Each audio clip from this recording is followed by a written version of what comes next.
எல்லோருக்கும் வணக்கம் நண்பர்களே. நம்மளும் அந்த சென்செக்ஸ் 1,00,000 போகணும், வீதி ஃபுல்லாக பட்டாசு வெடிக்கணும், நாங்களும் பெரிய ஆள் தாயா அப்படின்னு காலர் தூக்கி விட்டுட்டு சொல்லணும்னு நானும் பார்க்குறேன். அது கடைசி வரைக்கும் கனவாகவே போயிடுமான்னு தெரியல. நேற்று என்னடான்னா மார்க்கெட் மேலே ஏறினாலும் எந்த விதமான பிரயோஜனம் இல்லை. இன்னைக்கு மார்க்கெட் மேலே இருந்து கீழே இறங்கிடுச்சு. வழக்கம் போல நிறைய பேர்த்துக்கு நஷ்டம் அப்படின்ற மாதிரி பதிவிட்டுருக்காங்க. ஏன் இப்படி பண்ணுறீங்க? உங்களுக்கு பின்னாடி வந்த பிட்காயின் அந்த $1,00,000 அப்படின்றத தாண்டி போயிட்டு அப்புறமா கீழே விழுந்துட்டா. உங்களுக்கு பின்னாடி வந்த ரியல் எஸ்டேட் என்பது இந்த சமீபத்திய 2 வருடங்கள்ல நல்லா மேலே ஏறிடுச்சு. கோல்டு சில்வருமே சமீபத்தில் ஏறி இருக்கு. அதுக்கப்புறம் தான் கொஞ்சோண்டு இறங்கியிருக்கான். ஆனால் நம்மளுடைய சென்செக்ஸ் 1,00,000 போகிறது என்பது நம்மளுக்கு இன்னுமே யோசனையாக இருக்குது. இந்த சமயத்தில் இன்றைய மார்க்கெட் இறங்கினதுனால கிட்டத்தட்ட 2,00,000 கோடி மைனஸ் அப்படின்ற மாதிரி ஆயிருக்கு.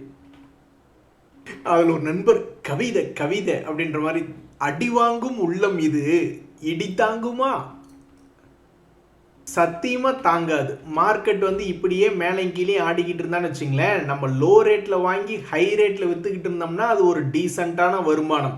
ஆனால் நம்மளுக்கு ஒன்றா கீழ் ரேட்டில் கரெக்டாக வாங்க தெரியாமல் மேலே வாங்கி வச்சுடுவாங்க நிறைய பேர். அல்லது மேலே வரும்பொழுது இன்னும் கொஞ்சம் லாபம் வரும், இன்னும் கொஞ்சம் லாபம் வரும்னு பார்த்துக்கிட்டு இருக்கீல, மறுபடியும் மைனஸ்கே போயிடுறான். இன்னொரு நண்பருமே என்ன சொல்றாருன்னா, கிட்டத்தட்ட எனக்கு 3.5 லட்ச ரூபாய் இன்ட்ராடேல லாஸ் ஆயிருக்கு. அதாவது இவர் ஆப்ஷன் ட்ரேடிங் கரெக்டாக எக்ஸ்பைரி டே மட்டும்தான் பண்ணுவார். ஏன்னா எக்ஸ்பைரி டே பண்ணும்பொழுது ஆப்ஷன் ப்ரீமியம் எல்லாம் கம்மியாக இருக்கும். ஒருவேளை நம்ம நினைச்ச மாதிரி நடந்துருச்சுன்னா ரிஸ்க் வர்சஸ் ரிவார்டு அதிகமாக இருக்கும். டிசம்பர் 2025 இந்த மாதிரி ட்ரேடிங் பண்ணிக்கிட்டு இருக்கீல, ஆப்ஷன் ட்ரேடிங்கில் ஒவ்வொரு மாதமும் கொஞ்சம் கொஞ்சமாக வருமானம் பண்ணி மொத்தமாக ஒரு 9.5 லட்சம் அப்படின்ற மாதிரி லாபம் பண்ணியிருக்காரு. ஆனால் இப்போ அதில் 5.5 லட்சம் என்பது போயிடுச்சு. மீதி இருக்கக்கூடியது ஒரு 3.5 லட்சம் தான். ஸோ 5-6 மாதமாக சிறுக கொஞ்சம் கொஞ்சமாக சம்பாதிச்ச பணம் ஒரு சின்ன தவறுனால ஒரு 5-6 நாட்கள்லேயே சம்பாதிச்சது எல்லாமே போயிடும். சும்மா பொழப்பில்லாமல் செபி ஒவ்வொரு லாகின் இன்ஃபர்மேஷன் அப்பவும் இந்த மாதிரி எஃப்என்டோ பண்ணும் பொழுது மிகப்பெரிய ஆபத்து இருக்குது அப்படின்னு ஒரு வார்னிங் மெசேஜ் கொடுக்குறாங்க இல்லையா? அது அர்த்தம் இல்லாமல் இல்லை, அது ரொம்ப முக்கியமான ஒரு விஷயம். ஸோ இருக்கிறதுலையே சேஃப்டி எஸ்ஐபி லாங் டேர்ம் பண்ணுறது, ஸ்விங் ட்ரேடிங் பண்ணுறதா அப்படின்ற மாதிரி அவருடைய எக்ஸ்பீரியன்ஸை ஷேர் பண்ணியிருக்காப்புல. இன்னொரு நண்பர் ஃபுல்லாக ஐடி செக்டரே வாங்கி வச்சுட்டாப்புல. கம்ப்ளீட் அவருடைய போர்ட்ஃபோலியோ ஃபுல்லாகவே 2 ஐடி ஹெவி அப்படின்ற மாதிரி போட்டிருக்காரு. முக்கியமான 3 ஷேர்கள். விப்ரோ அப்படின்ற ஷேர் சமீபத்தில் டபுள் பாட்டம் கீது எடுப்பானா? இதுக்கு முன்னாடி ஏப்ரல் மாதத்தில் இதே 180 ரூபா 190 ரூபா பக்கத்தில் விழுந்துட்டு ஒரு 20 ரூபா ஏறி இருந்தான். 210 வரைக்கும் மேல் நோக்கி வந்திருந்தான். கடைசிக்கு அந்த ஒரு சம்பவமாவது திரும்பி நடக்குமா, இல்லை தொடர்ந்து கீழே போகிற மாதிரி ஆயிடுமா அப்படின்றது தெரியாமல் இப்போ இந்த ஐடி ஷேர் வச்சிருக்கிறவங்க பார்த்துக்கிட்டு இருப்பாங்க. ஏங்க என்ன ஒரு அநியாயம் பார்த்தீங்களா நண்பர்களே? கடைசியில் ஒரு 20 ரூபா 30 ரூபாய்க்கு ஜம்ப் கிடைக்குமான்னு பல ட்ரேடர்களை பார்க்க ஆரம்பிக்க வச்சுட்டாங்க. ஆனால் உண்மைக்கு இந்த விப்ரோ கஷ்டமான சூழ்நிலையிலையும் சமீபத்தில் ஒரு காலத்தில் 2023 பார்த்தீங்கன்னா 160 ரூபாயிலிருந்து 300 ரூபா வரைக்கும் பணத்தை டபுள் பண்ணி விட்டுட்டு கீழே விழுந்துட்டு இப்போ அந்த 10 ரூபாய் 20 ரூபாய்க்கு ஏறுமான்னு பார்த்துக்கிட்டு இருக்காங்க. ஏங்க இப்போ நம்ம சின்னஞ்சிறு மீன் ஒரு 1/2 கிலோ மீன் பிடிக்கிறதுக்கு எதுக்கு நம்ம கடலுக்கு போகணும்? அதுக்கு இங்கே கடையிலேயே ஏதாவது ஒன்று வாங்கிக்கலாம் அப்படின்ற மாதிரி இவ்வளவு பெரியதாக ஐடி கம்பெனிகள் இறங்கிய பிறகு நிறைய பேர் உள்ளே போயிட்டாங்கன்னா மறுபடியும் தன்னுடைய பழைய கையை மீட்டுற வரைக்குமாவது வச்சிருந்து பார்த்தா தானே அவங்களுக்கு ஏதாவது அவங்க எடுக்கக்கூடிய ரிஸ்க்குக்கு ஒரு பிரயோஜனமாக இருக்கும். அதே மாதிரி தான் இந்த இன்ஃபோசிஸ் ஷேர்.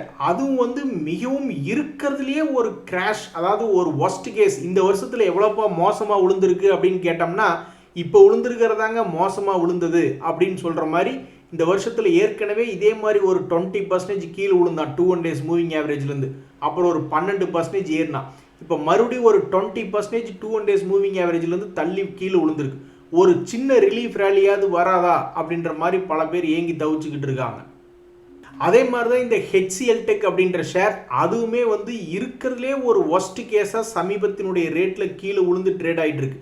ஸோ இது போன்ற ஷேர்களையும் ஒரு சின்ன ஒரு பவுன்ஸ் பேக் வராதா அப்படின்ற மாதிரி தான் பல ட்ரேடர்கள் பார்த்துட்டு இருக்காங்க. கொஞ்சம் கொஞ்சமாக அக்குமுலேட் பண்ண ஆரம்பிச்சு கடைசியில் போர்ட்ஃபோலியோ உள்ள நிறைய பேர்த்துக்கு வந்து இப்போ ஐடி கம்பெனிகள் தான் இப்போ நிறைய இருக்குது.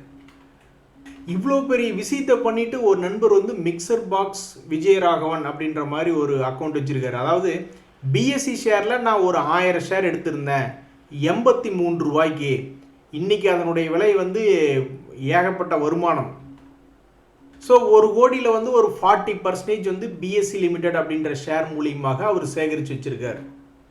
அடுத்தது என்எஸ்சி ஷேரும் அன்லிஸ்டட் மார்க்கெட்டில் வந்து ஒரு 1250 ரூபாய்க்கு எடுத்து வச்சிருக்கேன் அப்படின்றாரு. இப்போ அது 2000 சமீபத்தில் அந்த அன்லிஸ்டட் மார்க்கெட்டில் ரேட்டு போயிட்டு இருக்கு. இது எவ்வளவு குவான்டிட்டி அப்படின்றது தெரில.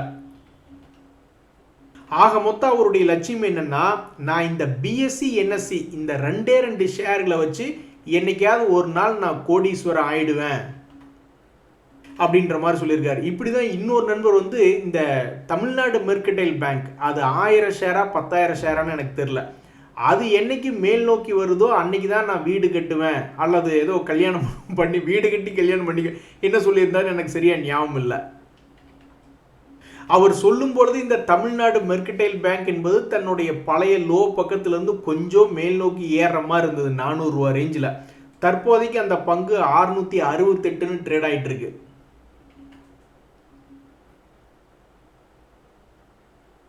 நண்பர்களே, அடுத்த முக்கியமான நியூஸ் என்னன்னா, டாடா ஸ்டீல் 4 ரூபாய் டிவிடெண்ட் கொடுக்குறாங்க.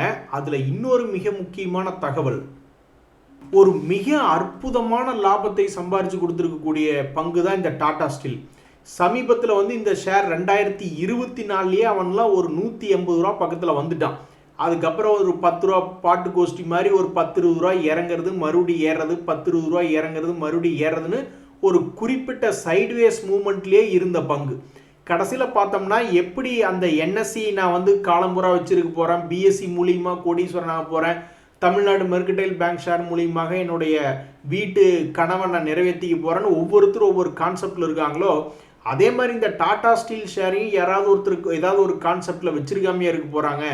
அவங்களுக்கு கடந்த 3 வருஷத்தில் என்ன நடந்ததுன்னா ஒன்றுமே நடக்கலை. ஒரு குறிப்பிட்ட ஹை போயிட்டு கீழே விழுந்த ஷேர் மறுபடியும் அவனுடைய ஹையை மட்டும்தான் திருப்பி எடுத்தான். 2024 அந்த 180 ரூபா ரேட் இருந்தது. ஆனால் கடைசியில் பார்க்க போனோம்னு வச்சுக்கோங்களேன், இப்போ 2026 கடைசியில் அதான் லாங் டேர்ம்னுடைய ஸ்ட்ரென்த்துன்ற மாதிரி இப்போ 217 இருக்கிறதுலே ஒரு உச்சபட்ச விலையில் இந்த டாடா ஸ்டீல் என்பது ட்ரேட் ஆகிட்டு இருக்கு. ஸோ இந்த சமயத்தில் டாடா ஸ்டீல் என்ன சொல்கிறாங்க அப்படின்னா, நாங்கள் வந்து இந்த மாதிரி 4 ரூபாய் டிவிடெண்ட் தர்றோம், அதுக்குண்டான ரெக்கார்ட் டேட் நாங்கள் என்ன ஃபிக்ஸ் பண்ணியிருக்கோம்னா ஜூன் 12ஆம் தேதி. நண்பர்களே, இவ்வளவு நாள் மார்க்கெட்டில் பெருசாக ஆக்டிவிட்டி வர்ற மாதிரி செய்தி இன்டர்னலாக இல்லை. குளோபல் நியூஸுக்கு நம்ம மார்க்கெட் 2000-3000 பாயிண்ட் ட்ரம்ப் அவர்கள் ஏதாவது பேசினாலே அல்லது ஈரான் நியூஸை வச்சுக்கிட்டு 2000 பாயிண்ட் அசால்ட்டாக 2-3 ரவுண்டு போயிட்டு வந்துட்டான்.